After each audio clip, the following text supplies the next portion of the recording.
Assalamualaikum warahmatullahi wabarakatuh. Di sini saya akan menjelaskan tentang permasalahan perusahaan yang ada di PT Inovasi Teknologi di Indonesia. PT Inovasi Teknologi Indonesia adalah perusahaan teknologi startup yang didirikan pada tahun 2015 di Jakarta. Perusahaan ini fokus pada pengembangan aplikasi mobile dan solusi digital untuk bisnis kecil. Pada awal pendirinya, PT ini memiliki tim kecil dengan 10 karyawan, dipimpin oleh CEO muda bernama Ahmad yang dikenal visioner dan inovatif. Perusahaan tumbuh pesat hingga 2020 dengan pendapatan mencapai 50 miliar dan jumlah karyawan 150 orang.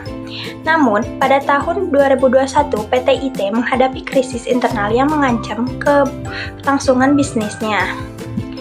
Dengan itu, masalah utamanya dimulai ketika Ahmad sebagai CEO ini memutuskan untuk ekspansi agresif ke pasar internasional tanpa konsultan timnya. Ia merekrut 50 karyawan baru dalam waktu singkat tetapi tanpa perencanaan sumber daya manusia yang matang, sehingga menimbulkan masalah yang banyak penyebabnya. Yang ke-1 ialah masalah keuangan dan ekonomi. Seperti perusahaan mengalami penurunan pendapatan sebesar 20% karena kenaikan biaya operasional akibat inflasi dan depresiasi rupiah terhadap dolar USD.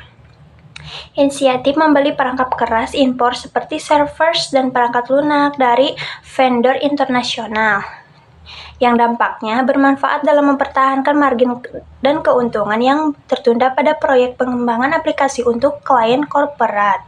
Solusinya, diversifikasi sumber pendanaan melalui investasi lokal atau crowdfunding serta negosiasi kontrak dengan vendor untuk pembayaran dalam rupiah.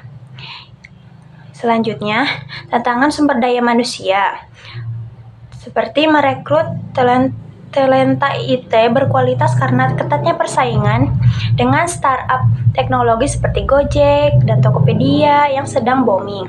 Tingkat omset karyawan mencapai 15% per bulan terutama di divisi pengembangan software.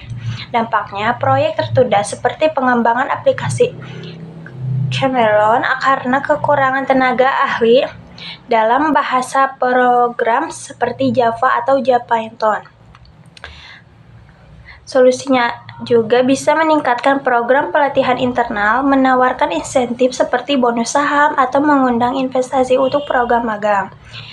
Dan selanjutnya, isu regulasi dan keamanan data. Pada tahun 2015, regulasi privasi data di Indonesia masih berkembang dan perusahaan menghadapi resiko pelanggaran data akibat serangan siber seperti ransomware yang umum terjadi di Jakarta. Karena infrastruktur IT yang belum matang, dampaknya hilangnya kepercayaan klien seperti kejadian kebocoran data, penggunaan yang berpotensi denda, dan otoritas dan informatika.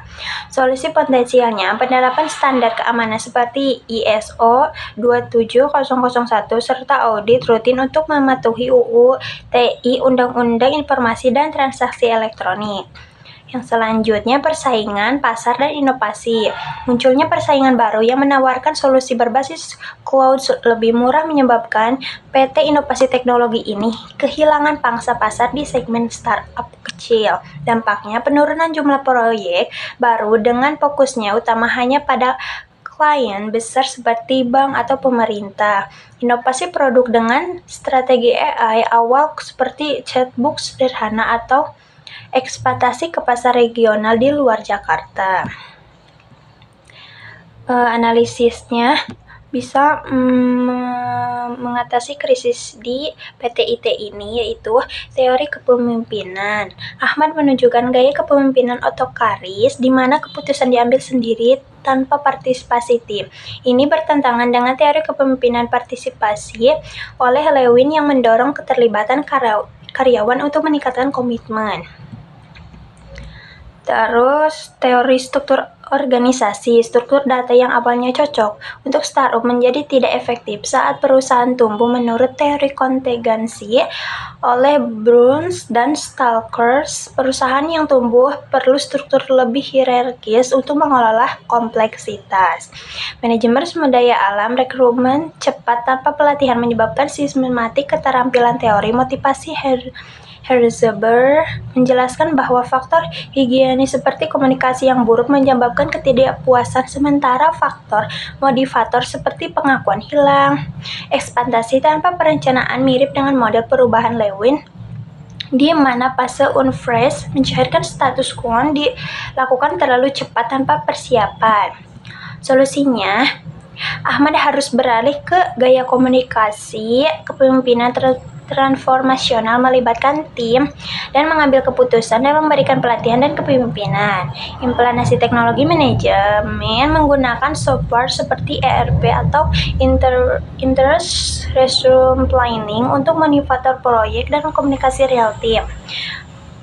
Yang selanjutnya, ubah struktur menjadi matrik untuk meningkatkan koordinasi antar departemen dengan penambahan manajer proyek, atau lakukan program pelatihan investigatif service kepuasan karyawan dan insentif karyawan yang berbasis perform untuk meningkatkan motivasi.